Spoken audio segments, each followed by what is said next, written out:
Sir इस बार जो बिहार बदलाव की बात हुई है क्या कहना चाहेंगे?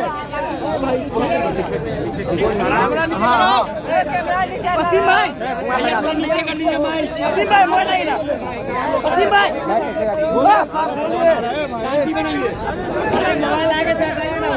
सर बिहार बदलाव की बात हुई है क्या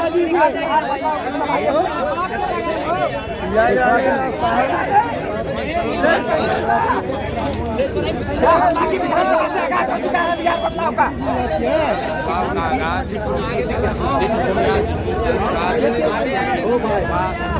कल्पना इस विचारधारा को नीचे हो गया 2 अक्टूबर 2024 को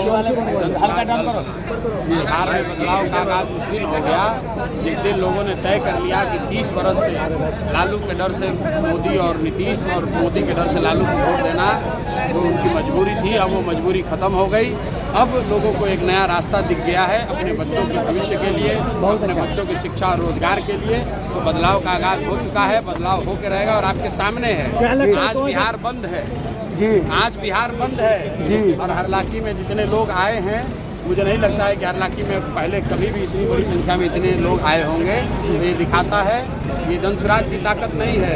सर जनसुराज ने एक वोट भी नहीं मांगी है, क्या कहना चाहेंगे? जनसुराज को सुनने नहीं आए हैं लोग, अपने बच्चों का नया भविष्य देखने आए हैं। ये देखने आए हैं कि बिहार में भी वो दिन आए कि हम लोग के बच्चे बाहर पलायन न करें, हम लोग के बच्चे भी यहाँ पढ़ें। वो देखने उस सपने को साकार होते देख रहे हैं, इसलिए लोग आए। क्या कहेंगे मतदान के लिए जो इस तरीके से वोटर आईडी वाला काम चल रहा है, क्या कहेंगे इसके बारे में? बंद के दौरान पप्पू यादव को कोई एक आदमी सवाल कर लो भाई।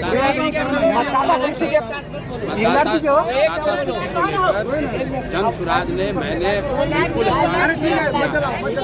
मतदाता सूची में जिस तरह के रिविजन की बात कर रहा है वो सीधे तौर पर सत्तारूढ़ दलों को मदद होगी उससे। और ये मदद करने की कोशिश क्यों हो रही है? क्योंकि सबसे बड़ा खतरा इस बार एनडीए को, भाजपा नीतीश को उन प्रवासी बिहारियों से है जो कि इस बार बिहार में जब छठ और दिवाली में घर आएंगे तो उन्होंने जिस परेशानी में, जिस मजबूरी में बिहार को छोड़ा है, जो पलायन का जो दंश उन्होंने झेला है, इस बार जब वो वापस आएंगे तो इस सत्ता में सत्ताधारियों को उखाड़ कर फेंकेंगे। उनका नाम हटाने के लिए एक तरह से षड्यंत्र करके ये काम किया जा रहा है। वरना ये बताइए इसी इलेक्टोरल रोल से जो इलेक्शन कमीशन ने बताया है, साल भर पहले अभी देश में चुनाव हुआ, लोकसभा का चुनाव हुआ, अगर वो इलेक्टोरल रोल ठीक नहीं था तो क्या मोदी जी का चुनाव भी ठीक नहीं था? क्या मोदी जी भी फिर अपना चुनाव कराएंगे? और अगर आप ये कहते हैं तो इलेक्टोरल रोल के बाद अगर कुछ लोग उसमें गलत हो गए तो सर बाहर का कुछ पैकिया आ गया तो बताओ 1 साल में यहाँ सरकार किसकी है? भाई पिछले लोकसभा चुनाव के बाद से सरकार भी यहाँ एनडीए की है। बिल्कुल घुसपैठिए सवाल तो कर लीजिए। जी के मर्डर के बाद क्या कहेंगे? बिहार में जंगल राज है या मंगल राज? बिहार में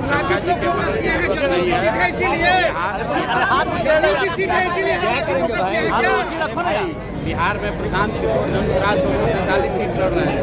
उसमें जदयू हो कि भाजपा हो, लालटेन हो या दूसरे कोई दल हो। आप कभी सभा में थे, हमने क्या पूछा लोगों से कि लालू नीतीश अगर नहीं चाहिए तो लालटेन चाहिए, तो लोगों ने क्या कहा? एक आदमी ने भी कहा कि नहीं लालटेन नहीं चाहिए। तो जनता का मत क्लियर है, इसमें कोई जदयू और हरलाखी की बात नहीं है। बिहार में 243 सीटों का बदलाव होना है। हत्याकांड पर प्रशांत जी का क्या कहना है?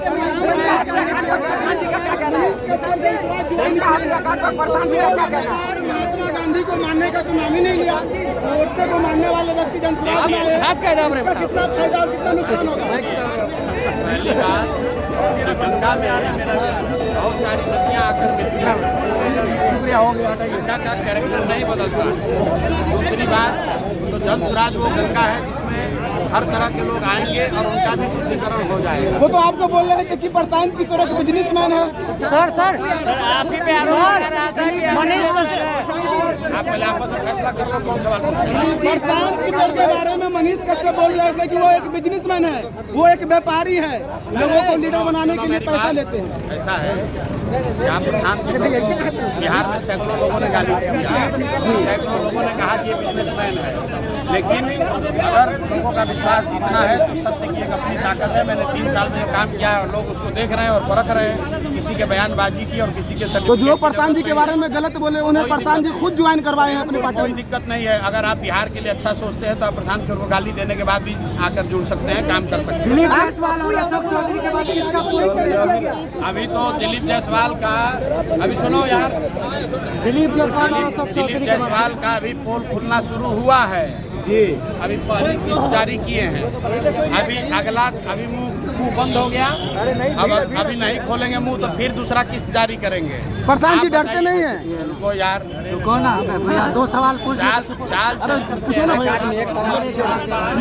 उसका अध्यक्ष दिलीप जायसवाल उसने सरेआम 25 साल से एक मेडिकल कॉलेज कब्जा कर रखा है। मर्डर जैसे संगीन अपराध का आरोप है और भाजपा ने उनको अध्यक्ष बना रखा है। और उस भाजपा से आप और हम अपेक्षा करते हैं कि वो बिहार को सुधार देंगे, क्राइम को कंट्रोल करेंगे। अगर आपका अध्यक्ष ही इस तरह के चरित्र का है तो आप क्राइम कंट्रोल क्या कीजिए?